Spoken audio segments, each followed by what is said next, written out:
안녕하세요, 여러분. 이따TV MC 최국화입니다. 병원을 오가는 일은 누구에게나 큰 과제 중 하나죠. 장애인들에게는 이동에 어려움이 있기도 하고, 특히 와상장애인의 경우에는 더욱더 막막하기만 한데요.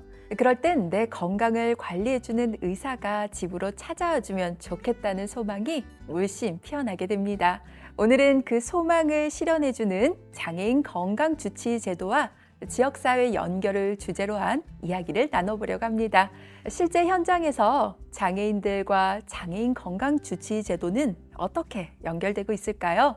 산림의료복지사회적협동조합 가정의학과 전문의 이미지 원장님과 함께 자세히 다뤄보도록 하겠습니다. 안녕하세요, 원장님. 안녕하세요. 네, 저는 산림의료복지사회적협동조합 산림의원 산림재택의료센터 가정의학과 전문의 이미지입니다. 네, 원장님, 앞서 말씀해 주신 것처럼 많은 장애인들이 이 방문 의료 서비스를 기대하고 있거든요. 원장님께서 이 문제를 가장 가까운 곳에서 해결해 주고 계시다고 저는 전해 들었어요. 지금 어떤 일을 하고 계신지 설명 좀 부탁드릴게요. 저는 지금 은평구 주민을 위해서 방문 의료 서비스를 제공하는 산림재택의료센터에서 근무하고 있습니다. 거동이 불편하거나 여러 사유로 의료기관 이용이 어려운 주민분들의 가정을 방문해서 기본 진료 및 간호, 만성질환 관리 및 다약제 복용약물 조정, 혈액 및 소변 검사, 수액 처치, 소변줄, 콧줄, 목관 등 각종 관 관리, 예방접종 등의 의료 서비스를 제공해드리고 있습니다. 이렇게 거동이 불편한 분들을 위한 방문 진료를 지원하기 위해서 정부에서는 다양한 제도들을 운영하고 있는데요. 2018년 5월에 시작된 장애인 건강주치 시범사업, 2019년 12월에 시작된 1차 의료 방문 진료 시범사업, 2022년에 시작된 장기요양 재택의료센터 시범사업을 이용할 수 있습니다. 와, 이렇게 원장님 말씀을 들으니까요. 장애인 건강주치 제도가 어떤 역할을 하고 있는지 더 궁금해지는데요. 장애인 건강주치, 어떤 제도인가요? 장애인 건강주치 시범사업은 장애인이 건강주치의로 등록한 의사 1인을 선택해서 만성질환 관리와 같은 일반 건강관리 또는 전문적 장애관리, 이걸 주장의 관리라고 하는데요. 이런 전문적 장애관리 서비스를 받을 수 있도록 설계된 제도입니다. 2018년 5월부터 시작돼서 현재 7년째 시범사업으로 운영되고 있고, 이전에는 장애가 심한 장애인만 등록이 가능했지만 2024년부터는 일반 건강관리의 경우에는 장애가 심하지 않은 경우에도 건강주치 제도에 등록하여 서비스를 이용하실 수 있게 돼서 장애인 복지법상의 장애인이라면 장애 종류와 무관하게 누구나 이용이 가능한 제도가 되었습니다. 장애인 건강주치 제도의 내용 중에는 교육 및 상담 외에도 방문진료와 방문간호 서비스가 있는데요. 거동이 불편하시거나 다양한 이유로 독립적으로 이동이 어려운 장애를 가진 분들이 방문진료 서비스를 이용하실 수 있습니다. 다만 방문의료에는 횟수 제한이 있습니다. 2025년 현재 기준 방문진료와 방문간호를 모두 합쳐 장애가 심하지 않은 경우에는 1년에 최대 4회, 장애가 심한 경우에는 1년에 최대 24회 안에서 이용할 수 있습니다. 방문 진찰료에 대한 본인 부담 비율은 의료급여 환자의 경우에는 0%로 본인 부담금이 없고, 건강보험 환자의 경우에는 10%로 약 27,000원 정도를 부담하시면 됩니다. 다만 검사나 처치가 제공되는 경우 추가 금액이 발생할 수 있습니다. 네, 저도 장애인 당사자다 보니까 듣기만 해도 든든해지는데요.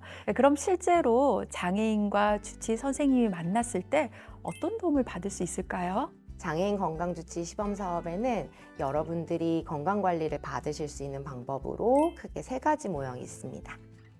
첫 번째는 일반 건강관리입니다. 저처럼 의원에서 1차 의료를 하는 의사가 일반 건강관리, 건강주치를 할 수가 있고요. 여러분들의 입장에서는 나의 건강 상태를 가장 잘 아는 한 명의 의사, 즉 주치의를 만드는 겁니다. 의사와 환자가 지속적인 관계를 맺으면서 고혈압, 당뇨, 고지혈증, 알러지 비염, 갑상선 질환과 같은 다양한 만성 질환에 대한 관리도 받으시고 갑자기 아플 수 있잖아요. 그걸 이제 급성 질환이라고 하죠. 그럴 때에도 찾아가시고 생활 습관을 비롯한 다양한 건강 상담, 복용약 검토, 건강 검진, 예방 접종 등 기본적인 건강 관리를 받으실 수 있을 겁니다. 두 번째는 주장의 관리입니다. 의원 및 병원에서 근무하면서 각종 지체장애, 뇌병변장애, 시각장애, 지적장애, 정신장애, 자폐성 장애 등 각 장애 유형마다 해당 장애를 진단하는 전문의가 주장애 관리를 주치의를 할 수 있습니다. 각 장애의 특성을 전문적으로 이해하고 있기에 장애와 관련된 의학적 문제를 집중적으로 관리해 드릴 수 있습니다. 주장애 관리는 2차 합병증을 줄이고 생활 기능을 최대한 유지하는 데 초점이 맞춰져 있습니다. 세 번째는 통합 관리입니다. 통합 관리는 일반 건강 관리와 주장애 관리를 모두 제공받을 수 있는 모형입니다. 주장애 관리 의사가 병원급이 아닌 의원에서 근무를 하고 있고 일반 건강 관리를 함께 담당하실 수 있다면 통합 관리 건강 주치의를 할 수 있습니다. 이 경우 여러분들은 복용약 조정이나 재활, 생활환경 평가 등 종합적인 건강 관리를 한꺼번에 받으실 수 있을 겁니다.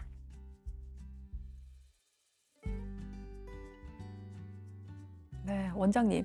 장애인 건강 주치 제도는 지역사회 통합 돌봄 체계 안에서 여러 기관들과 함께 움직인다고 들었어요. 그럼 실제로는 어떤 방식으로 서로 연계가 되고 또 작동하는지에 대해서 설명해 주시죠.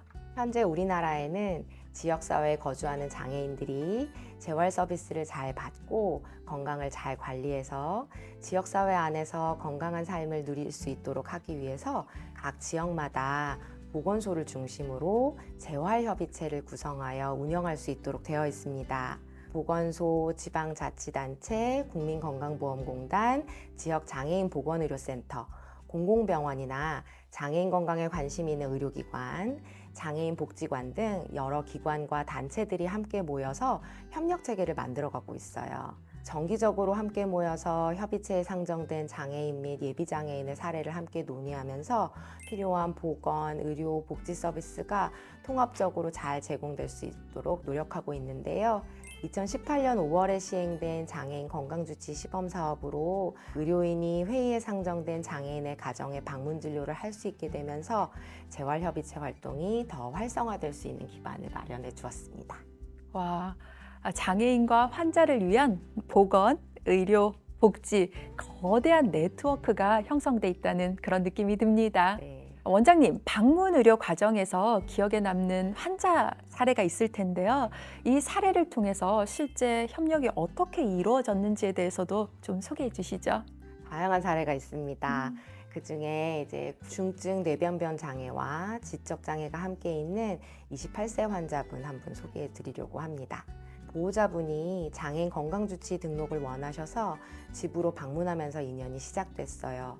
어린 시절 뇌염 이후로 뇌전증 발작이 주 2, 3회씩 반복되는 분이었습니다. 언어 소통이 어렵고 지시 수행도 거의 어려웠고요. 척추측만, 하지기형, 무릎 관절의 염증까지 겹쳐 있어서 재활과 보조기기에 대한 보호자의 욕구가 굉장히 컸습니다. 저희는 먼저 방문진료, 방문간호, 방문구강 서비스를 통해서 기본적인 건강관리부터 시작했습니다. 치과진료 경험이 거의 없으셔서 치위생사 선생님의 방문구강 서비스가 큰 도움이 됐고요. 생리불순, 변비, 복용약 조정 같은 일상적 건강 문제들도 함께 관리했습니다. 그 다음 단계에서는 저희 재택의료팀이 보건지소 CBR팀의 방문재활 서비스를 의뢰했습니다. 이 사례는 지역 내 여러 전문가와 함께 논의하면 좋겠다는 판단하에 저희가 재활협의체 다학제 회의에 상정했는데요. 앞으로 어떤 방향으로 재활을 진행할지 재활치료의 방향을 설정하고자 하였고 인지치료나 보완대체 의사소통 방법을 적용해 볼 수 있을지 전문가들의 의견을 듣고자 하였습니다. 또한 어떤 지역사회 자원을 연계할 수 있을지에 대해서도 논의하였습니다. 재활협의체 회의 후에는 실제 지원으로 이어졌는데요. 재활병원에서는 재활의학과 진료를 통해 보조기기를 처방해드리고 재활치료가 다시 시작될 수 있었으며 장애인 복지관에서는 뇌병변 환자 기저귀와 처방받은 보조기기의 구입 비용을 지원받을 수 있게 도와드렸습니다.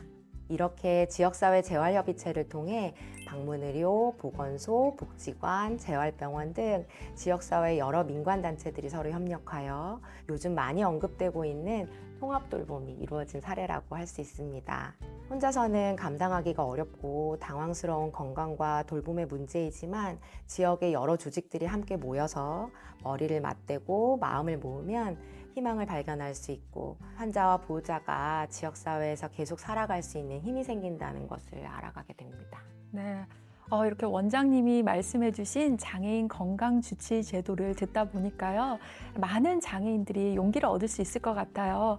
아파도 치료를 못 받는 것이 아니라 사회에서 보호받을 수 있고 또 주치 선생님을 통해서 내 건강을 챙길 수 있을 것 같다라는 그런 마음이 들거든요. 네, 원장님과 함께 장애인 건강주치의와 지역사회 연결에 대해서 오늘 이야기 나눠봤습니다. 그럼 여기서 짧은 퀴즈로 오늘 내용을 정리해 볼까 합니다. 상식을 여는 있다 퀴즈. 장애인 건강주치 제도는 보호자가 신청할 수 있다. 정답은 맞습니다. 보호자가 주민등록 등본이나 가족관계 증명서 등의 서류를 지참하시면 신청할 수 있습니다. 장애인 건강주치 제도는 장애가 심한 경우에만 신청할 수 있다. 정답은 아닙니다. 현재 4단계 제도부터는 일반 건강관리의 경우에는 장애가 심하지 않은 장애인도 모두 참여할 수 있습니다. 원장님, 마지막으로 우리 이따TV 시청자 여러분들께 전해주시고 싶은 메시지가 있으실까요? 저는 방문 진료를 하면서 지체장애인이나 지적장애인 등 지역사회에 거주하시는 다양한 장애를 가진 분들을 더 많이 만나게 되었어요. 제가 정기적으로 방문하는 환자분들의 반수 이상이 장애인 건강주치 시범사업에 등록되어 있는 분들입니다. 장애인 건강주치 제도는 장애인과 의료인이 서로 관계를 맺게 해주는 좋은 제도라고 생각합니다. 이런 관계를 통해 장애를 가진 분들은 나의 건강 상태에 대해서 잘 알고 잘 관리하고 교육해 줄 수 있는 주치의를 가지게 될 수 있고 의료인들은 장애인의 건강에 대해서 더 관심을 가지게 될 수 있습니다. 오늘 이 영상을 통해 여러분들께서 장애인 건강주치 제도에 대해서 조금이나마 더 잘 알게 되고 나도 주치의가 있으면 좋겠다는 마음이 들면 좋겠습니다. 장애인 건강주치의 수가 점점 더 늘고 함께 경험을 쌓아가면서 지금의 제도를 더 좋게 만들어갈 수 있기를 바라봅니다. 네, 주치의 선생님께서 늘 제 곁에 있다고 생각하니까요. 정말 든든합니다. 원장님, 오늘 말씀 감사합니다. 감사합니다. 오늘 정보를 통해 장애인의 건강관리가 한층 더 편리해졌다는 생각이 드는데요. 여러분들은 어떠셨나요? 오늘 영상이 도움이 되셨다면 좋아요와 구독 그리고 알림 설정도 부탁드립니다. 지금까지 이따TV MC 최국화였습니다. 감사합니다.